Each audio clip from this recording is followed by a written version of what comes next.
Rain pressed softly against the cracked window of Marissa Cole's apartment, blurring the neon lights outside into streaks of red and gold. The city never slept, but Marissa felt utterly alone in it, drowning in noise, yet surrounded by silence. Her apartment smelled faintly of stale coffee and forgotten dreams. A single light flickered in the corner, illuminating the mountain of unpaid bills, spread across her table like tombstones marking the death of her hope. She sat there, her hands trembling slightly as she picked up one envelope after another. Overdue final notice. Disconnected, she couldn't even remember the last time she'd felt calm. A year ago, she had been the woman everyone admired. A creative entrepreneur with clients across the country, a fiancé who adored her, and a future that looked bright. But life had a strange way of flipping overnight. Her business crashed when her largest client filed bankruptcy, taking her savings down with them. Then came the breakup, a short, cold text message that shattered whatever sense of security she had left. Now she spent her nights scrolling through freelance platforms, chasing small jobs that barely covered groceries. Every attempt at manifesting wealth felt like shouting into the void. That evening she sat at her cluttered desk, the screen of her laptop glowing in the dimness. She had just finished watching another self-help video that promised instant results if she believed hard enough. She rolled her eyes bitterly. "Believe? I've been believing for years," she whispered to herself. Her voice cracked. She closed her laptop and leaned back, staring at the ceiling. Maybe the universe stopped listening. Then, as if fate had been waiting for that moment of surrender, her phone buzzed. A YouTube suggestion popped up, a video she'd never seen before. The title read, "Florence Scovel Shinn, The Divine Command." The thumbnail was simple, a sepia photo of an old book with golden letters. Something about it caught her attention. Maybe it was the word command. It didn't sound like begging. It didn't sound like hoping. It sounded like authority. Marissa hesitated, then tapped play. A gentle, confident female voice filled the room, warm and calm like a candle in the dark. "Most people beg the universe," the voice said. "They plead, they cry, they chase what they already possess. But those who understand divine law never beg, they command." Marissa frowned, intrigued despite herself. The speaker continued, "There are 3 words that activate the flow of divine substance, words that speak not from fear, but from certainty. When you speak them in faith, the universe must obey." Her heart began to race. She leaned forward, staring at the screen. The voice paused for a moment, a silence that stretched long enough to feel sacred, then said clearly, "I receive now." 3 words. So simple it almost felt ridiculous. Marissa repeated them softly under her breath, testing their shape. "I receive now." There was something strange about the way they felt, a quiet strength in them. They weren't asking. They were declaring. She replayed that part of the video 3 times, just to hear it again. The idea of commanding instead of pleading was foreign to her. She had always prayed with desperation, with tears and anxiety. Never once had she spoken to the universe as though she expected an answer. When the video ended, Marissa sat motionless for a long time, staring at the empty space where the speaker's voice had been. The city outside continued to hum, but inside her, something had shifted. A spark, small but undeniable, flickered awake. She stood up and walked to the window, pressing her hand against the cool glass. "I receive now," she whispered again, louder this time. The words seemed to echo back at her, as if the air itself was listening. It felt foolish, and yet, for the first time in months, she felt peace. Before going to bed, she decided to write the phrase in her journal. The pen shook slightly in her hand as she scribbled the words, "I receive now." "I receive now. I receive now." She didn't add anything else. She didn't ask for money, didn't specify an amount, didn't describe what she wanted. Just those 3 words. That night, she dreamed she was standing in an endless golden field, her hands open, the sunlight pouring into them like liquid warmth. She woke up before dawn, the dream still vivid in her mind. The air felt different, lighter, clearer. It wasn't a miracle yet, but something deep inside her whispered that she had done something right. She went about her morning as usual, made coffee, checked emails, sorted bills. The worry was still there, but it didn't feel sharp anymore. It was dull, distant, like background noise she could finally turn down. When she stepped outside, the city air felt almost alive, humming with potential. On her walk to the corner store, she noticed something glinting on the ground near a fence. She bent down and blinked in disbelief. A crisp $50 bill caught between the wire and the dirt.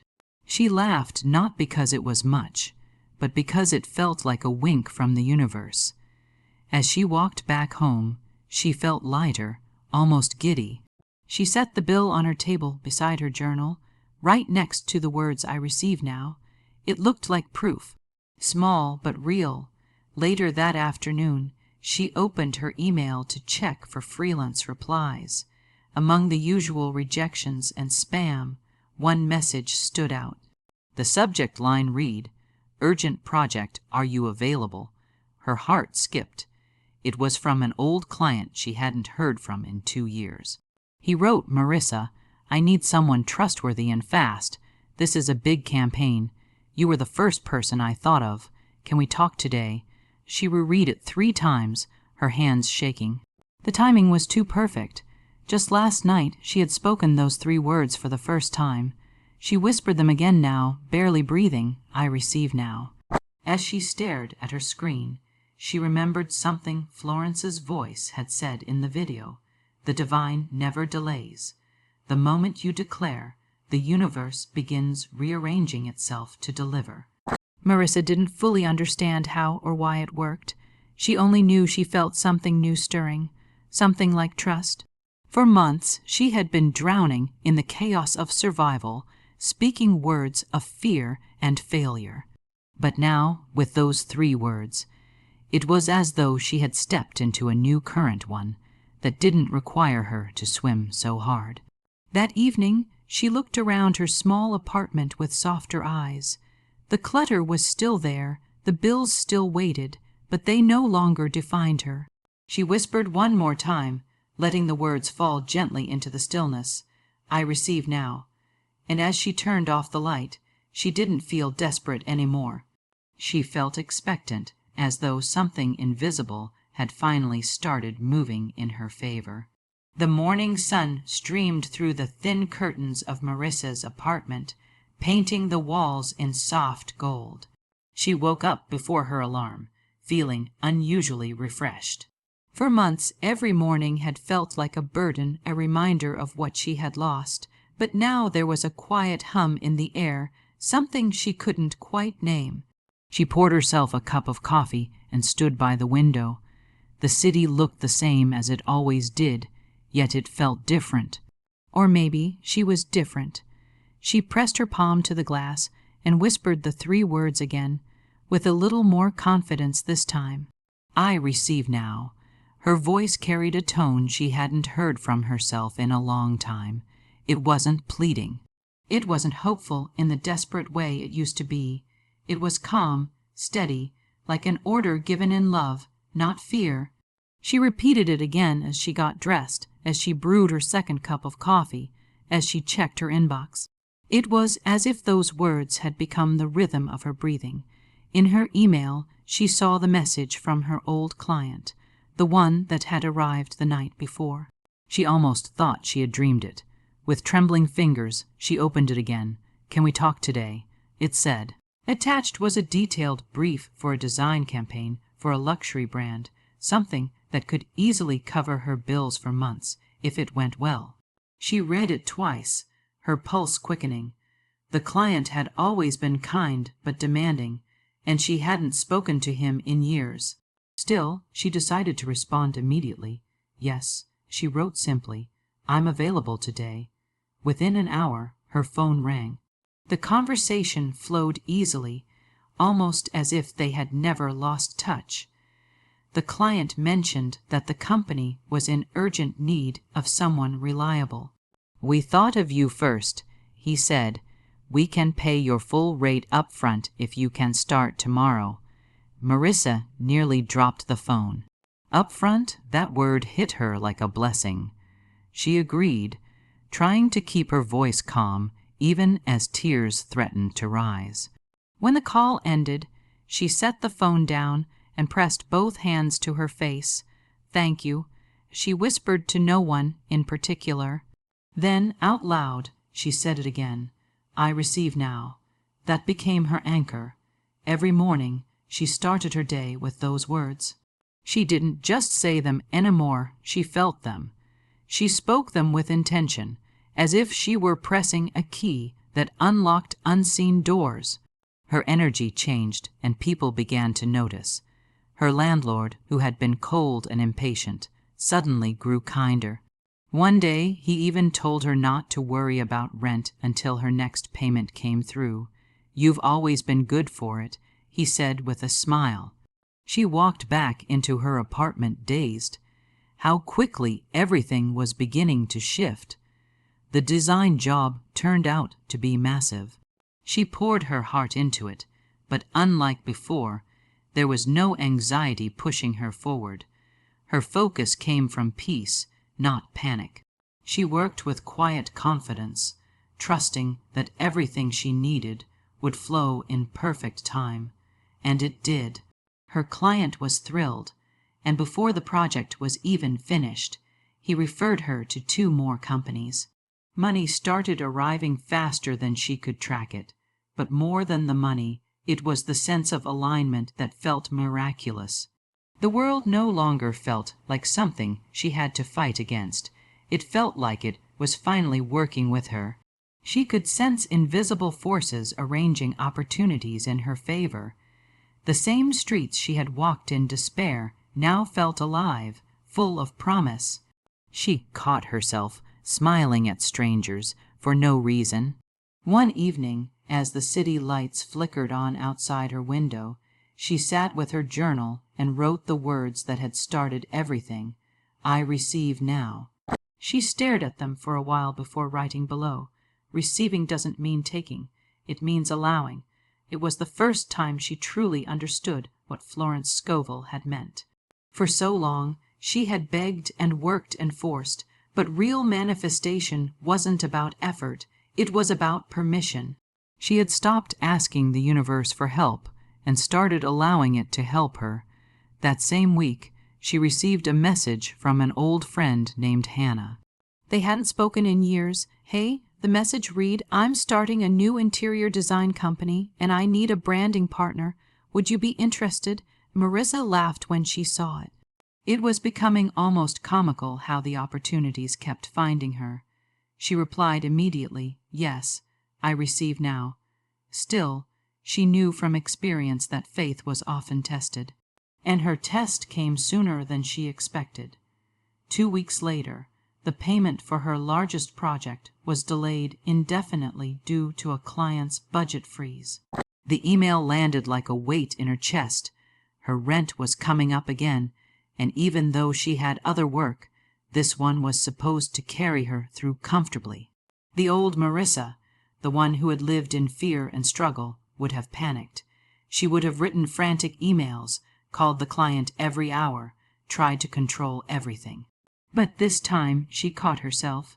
She closed her laptop and sat still for a long time. Her heart beat faster with worry, but she took a deep breath and remembered Florence's voice. "The wise do not beg, they command." She stood up and faced the mirror. Her reflection looked uncertain at first, but her voice grew stronger as she spoke. "I receive now," she said it once. Then again and again, until the words became music. She felt something shift in her chest, a warmth, a release. She stopped trying to make it happen and trusted that it already was happening. She went to bed that night with her phone face down on the nightstand.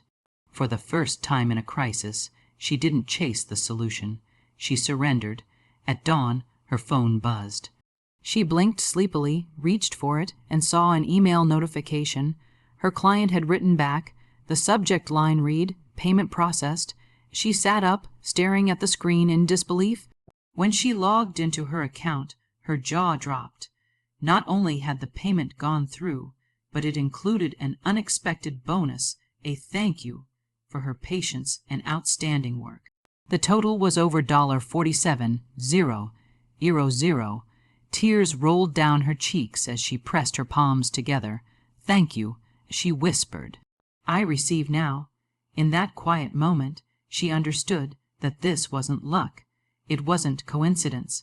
It was law, the divine law that Florence had spoken of so long ago.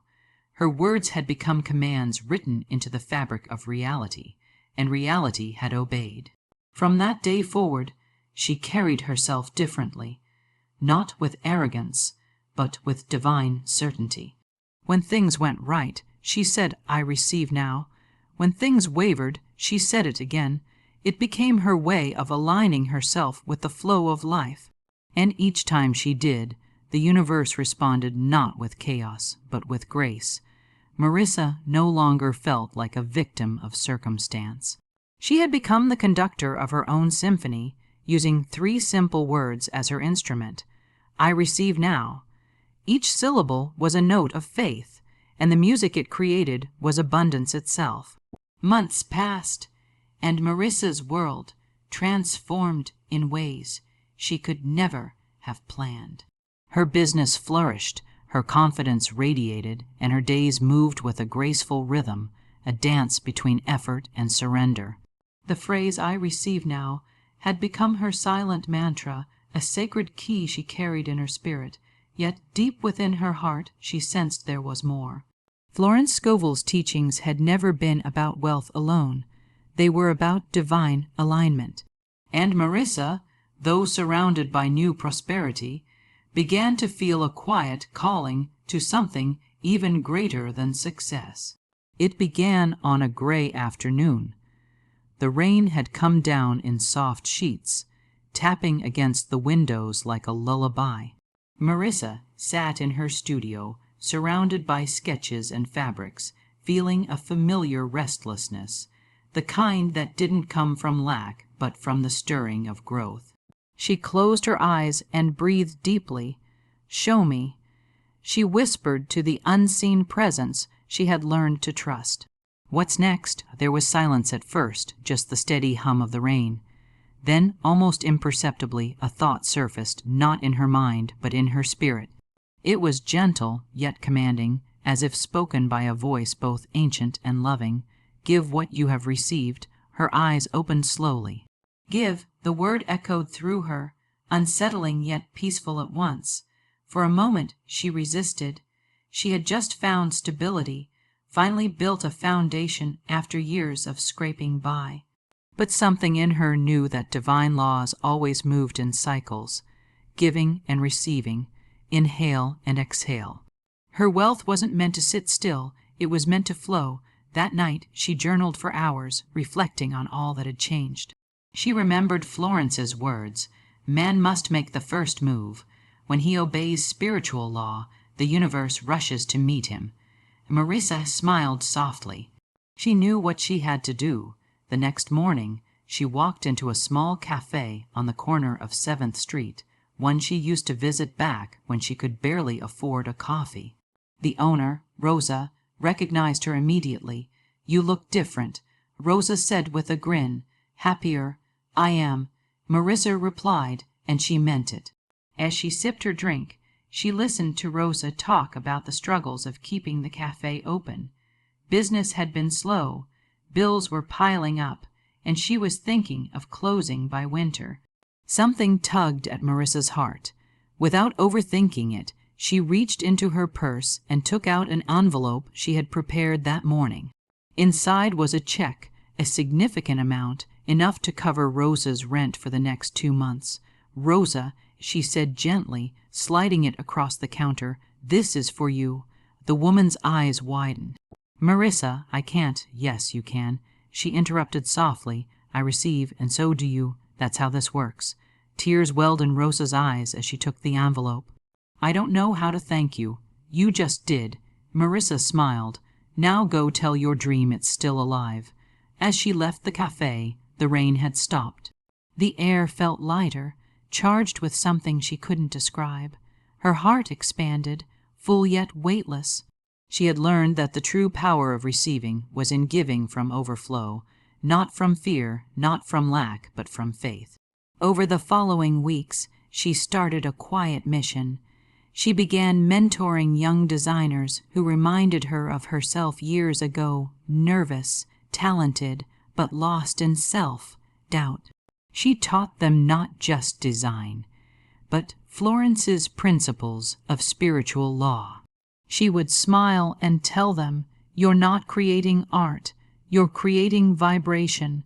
Your words are part of your design. Speak wealth into your work." Her students began to flourish. One landed a dream job within days of their first session. Another sold her first painting after months of silence. They would come to Marissa in tears of gratitude, but she would only shake her head and remind them, "You did this, you received it." The more she gave, the more flowed back to her, not just money, but moments of divine synchronicity.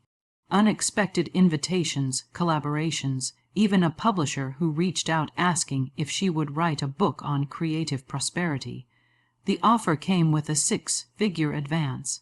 She accepted it with calm joy, not because of the money, but because it felt aligned. The night she signed the contract, she lit a single candle in her apartment and opened her journal. On the first page, she wrote the title she had already decided on, "The Divine Command, I Receive Now." But as she wrote, something inside her whispered again, that same divine voice she had come to trust. "3 words brought you here, but now you must teach the 4th. Her hand trembled slightly as she felt the words rise from within, words that felt like revelation. She closed her eyes, tears spilling down her cheeks. She whispered them aloud, barely a breath. "I give now." It was as if the entire room responded. The candle flickered, and a wave of warmth spread through her chest. She understood this was the full circle of the law. To receive freely, one must give freely. To give without fear, one must trust that receiving never ends. It wasn't about money, it was about flow, divine circulation. In that moment, she felt a peace that was beyond description. Not the relief of financial security, but the serenity of knowing she had found her purpose. She was no longer seeking wealth, she was living as wealth. She was no longer asking for miracles, she had become one. Months later, her book was released. It reached thousands, then millions. Readers from around the world wrote to her, sharing their stories of transformation. One woman received an unexpected inheritance. Another reconciled with her estranged family after speaking the words, "I receive now." A man in London found healing from years of bitterness. Each story was another ripple of the same divine truth moving through the world. Marissa often thought back to that first day she had whispered those words by her window, tired, broke, and desperate.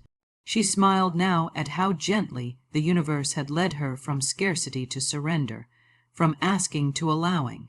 The girl who once begged for help had become a teacher of faith, and every night before bed she would sit quietly, close her eyes, and say both parts of the law, the words that had reshaped her reality.